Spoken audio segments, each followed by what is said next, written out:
बांसवाड़ा डूंगरपुर लोकसभा क्षेत्र के सांसद राजकुमार रोत ने राजस्थान सहित मध्य प्रदेश, गुजरात और महाराष्ट्र की सरकारों से आदिवासी समाज के लिए ठोस और प्रभावी कदम उठाने की अपील की है। उन्होंने कहा कि यदि राज्य सरकारें वास्तव में आदिवासी समाज का समग्र विकास करना चाहती हैं, तो उन्हें अपने राज्य के कुल बजट का कम से कम 30% हिस्सा आदिवासी क्षेत्रों के लिए सुनिश्चित करना चाहिए। यह मांग उन्होंने मानगढ़ धाम पर आयोजित भील प्रदेश संदेश यात्रा के समापन अवसर पर कही। सांसद राजकुमार रोत ने कहा कि आज भी आदिवासी क्षेत्र बुनियादी सुविधाओं से वंचित है। शिक्षा, स्वास्थ्य, रोजगार और बुनियादी ढांचे के क्षेत्र में यह गंभीर कमी है। बजट में उपेक्षा के कारण आदिवासी समाज गरीबी और पिछड़ेपन से जूझ रहा है।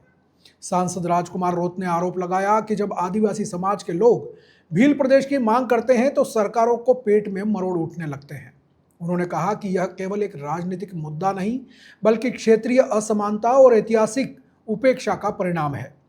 उन्होंने कहा कि आज भील प्रदेश की मांग को जिस तरीके से जन समर्थन मिल रहा है, उससे यह स्पष्ट है कि लोगों में अपने अधिकारों को लेकर जागरूकता बढ़ी है और अब वे अपना हक लेकर रहेंगे। उन्होंने यह भी विश्वास जताया कि हमारे आदिवासी पूर्वजों ने जो सपना देखा था, वह आने वाले वर्षों में जरूर पूरा होगा। आज मानगढ़ की धरती पे ये शहीदों की धरती है, जो 1913 के अंदर 1500 से अधिक आदिवासी समुदाय जिन्होंने अपने शहादत दी थी भील प्रदेश की मांग को लेके, अंग्रेजी शासन व्यवस्था, राजा रजवाड़ी शासन व्यवस्था से तंग आके इन्हीं अधूरे सपने को पूरा करने के लेकर कहा जाए कि आजादी के बाद से लगा के कई क्रांतिकारी वीरों ने, कई नेताओं ने भील प्रदेश की मांग को लेकर पुरजोर तरीके से आवाज उठाई थी, लेकिन सरकारों ने दबाने का प्रयास किया था और उन्हीं अधूरे सपने को, उन्हीं अधूरे उद्देश्य को आज पूरा करने का काम आज का युवा के साथ में हम लोग मिलकर कर रहे हैं। और वही भील प्रदेश संदेश यात्रा थी आज मानगढ़ की धरती पे। मैं आपके चैनल के माध्यम से उन नेताओं को कहना चाहता हूं जो नेता भील प्रदेश की बुराई करते हैं या भील प्रदेश की मांग को गलत ठहराते हैं, नाजायज ठहराते हैं, आपको सोचना चाहिए कि क्षेत्र का आम युवा इस मांग को लेके क्यों लालायित है। मतलब उस मांग को लेके, नए राज्य को लेके जिस तरह से जो जुनून है, आपको समझना, अगर इन सरकारों ने इस आदिवासी बाहुल्य क्षेत्र को 4 राज्यों में, परिणाम ये है कि आज सबसे कुपोषित इलाका ये, अशिक्षा की दृष्टि से पिछड़ा, स्वास्थ्य की दृष्टि से पिछड़ा, यही चारों राज्यों का सबसे पिछड़ा हुआ इलाका हर दृष्टि से ये इलाका है।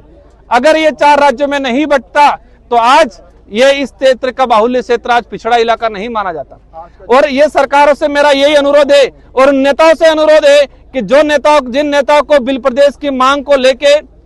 पेट में मरोड़े पड़ रहे हैं, उनको नाजायज लग रही है, तो आप अभी जो बजट आ रहा है सेशन, चारों राज्यों की राज्य सरकार बजट पेश कर रही है, अगर आपको इस क्षेत्र के साथ हमदर्दी है तो आपके राज्य का टोटल बजट का 30% बजट